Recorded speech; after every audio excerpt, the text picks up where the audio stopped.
반갑습니다. 코알라입니다.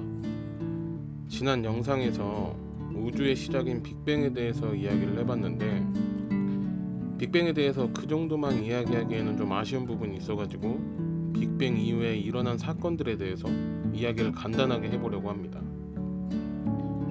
최대한 간단하게 이야기를 하려다 보니까 부족한 점이나 왜곡이 있을 수 있는 점 양해 부탁드립니다. 그럼 빅뱅 이후의 사건들에 대해서 이야기해 보도록 하겠습니다. 1초. 빅뱅이 시작된 후 0이었던 시공간이 1초 동안 팽창한 기간을 말하는데, 1초 정말 짧은 시간입니다. 하지만 이 1초 사이에 우주는 엄청나게 많은 사건들이 있었다고 합니다. 플랑크 시대, 0초부터 10의 마이너스 43승초, 분수로 표현하면 1 뒤에 0이 43개가 붙습니다. 이 시간은 플랑크 시간이라고도 하는데, 물리학적으로 의미가 있는 최소 시간 단위라고도 하며, 우주가 팽창 후 플랑크 시간만큼 흐른 이 영역을 플랑크 시대라 부른다고 합니다. 이때 우주의 크기는 10의 마이너스 33승 센티미터로 이 작은 크기에 에너지가 압축되어 있었습니다. 우주의 근본적인 네 가지 힘, 강력, 양력, 중력, 전자기력 중 중력은 이 플랑크 시대가 끝나갈 쯤에 나타났다고 합니다. 급팽창 시대. 급팽창 시대는 10의 마이너스 36승초에서 10의 마이너스 32승초까지의 아주 짧은 시간 동안 우주가 믿기 어려울 정도로 팽창한 시기입니다. 이때부터 우주는 급팽창을 시작하게 되며, 초기 우주의 크기보다 몇천 배 이상으로 팽창했을 것으로 보며, 이때 강력이 나타나게 됩니다. 쿼크 시대. 대략 1초까지의 시간을 이야기하며, 이때 전자기력과 양력이 나타나게 되며 우주에는 이 네 가지 힘이 각각 존재하게 됩니다. 그러면서 이때 모든 입자를 이루는 쿼크와 전자 등이 질량을 얻게 되고, 쿼크는 양성자와 중성자를 형성하게 됩니다. 이 1초까지의 시간 동안 우주의 크기는 수광년에 이르게 됩니다. 이렇게 빅뱅 시작 후 1초가 지나갔습니다.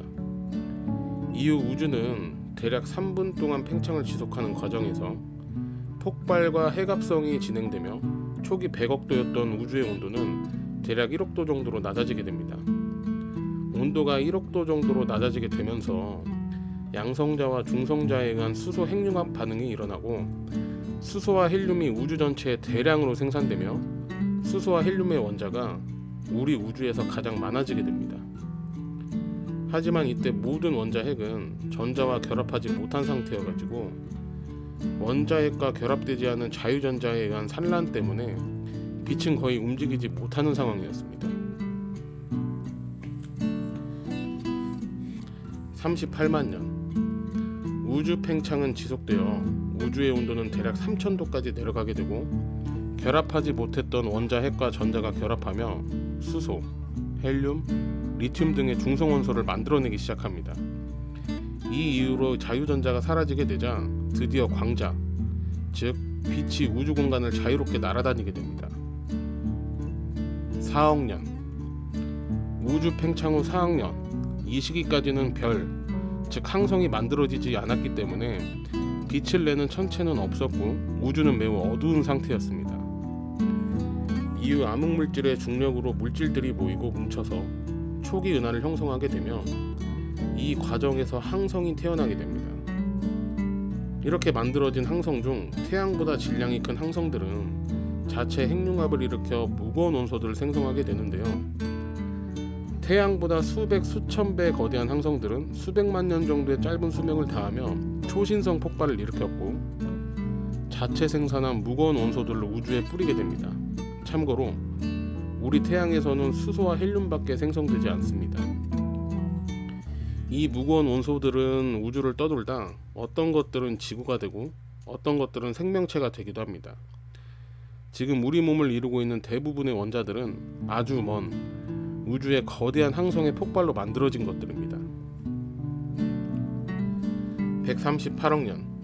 4억 년 이후부터는 극적인 변화는 딱히 나타나지 않게 되고, 천천히 우리가 아는 천체들이 만들어지고 수많은 항성과 은하가 생성되기도 하고 소멸되기도 합니다. 대략 80억 년쯤에는 우리 은하 안에 태양계가 만들어지게 되며 대략 92억 년쯤에는 원시지구가 태어나게 되고 46억 년 동안 여러 사건을 겪으며 점차 안정된 상태에 접어들게 되며 생명을 기르게 되고, 그 길러진 생명이 지금 빅뱅 이후의 사건들에 대해서 이야기해봤습니다. 지난 영상에서는 빅뱅에 대해서 이야기를 해보았다면 오늘은 빅뱅 이후의 사건들에 대해서 이야기를 아주 간단하게 해봤는데요. 저도 전공자가 아니기 때문에 부족한 부분이 많을 거라고 생각을 합니다. 저희 코알라의 모토는 얕고 넓게 하는 지식이기 때문에 혹시라도 부족한 부분이나 잘못되거나 왜곡된 표현이 있다면 수정해 주시고 지식을 나눠주시면 아주 감사하게 받아들이도록 하겠습니다. 이번 영상은 이만 마무리하고 저는 다음 영상으로 찾아오겠습니다. 시청해 주신 여러분 좋은 하루 되시고 감사합니다.